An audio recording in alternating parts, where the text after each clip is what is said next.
you won't find a lot of passionate defenders of Nord Stream 2 within the German system anymore.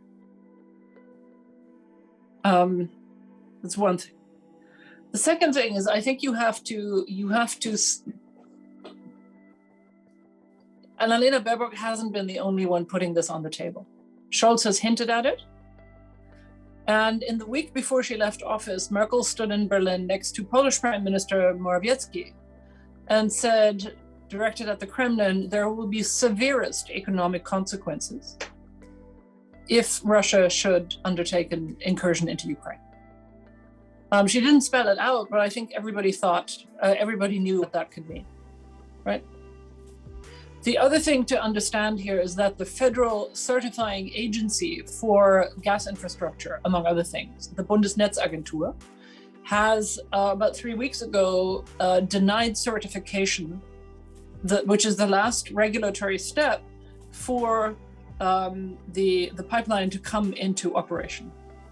And as you will have seen, the Germans have been demarching people here in Washington with a non-paper that was promptly put on Twitter that said that this step bought about 9 months of time, potentially until September, right?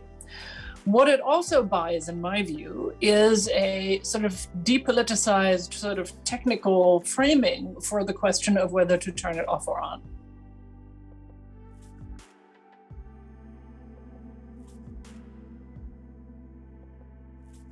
Obviously, I think that the United States is going to use this opportunity to see if we can shift Germany's approach to China at all.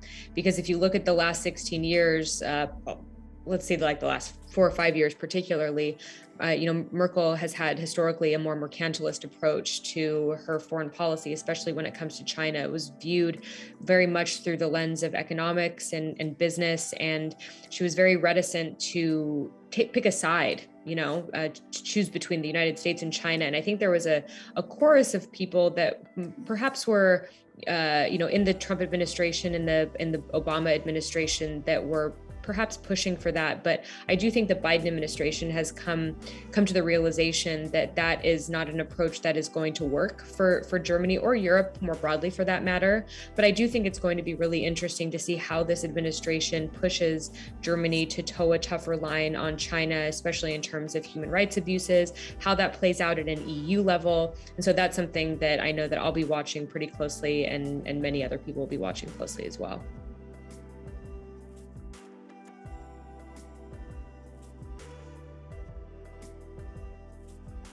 Cyber is probably the most serious immediate threat to this country.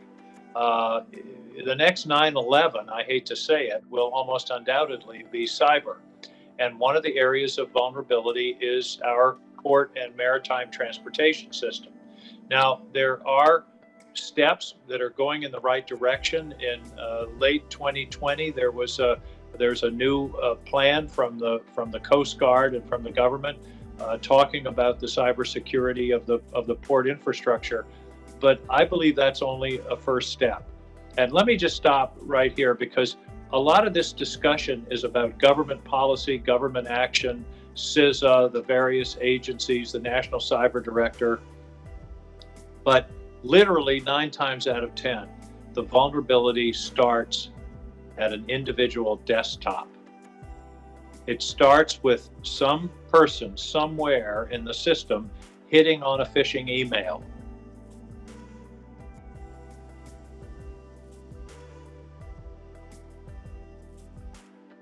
Every disruption to our network, our communications, our mission outcome is viewed through the lens of cyber now. And we are mission focused on making sure that we can accomplish what we need to do by fighting in and through cyberspace to get that done.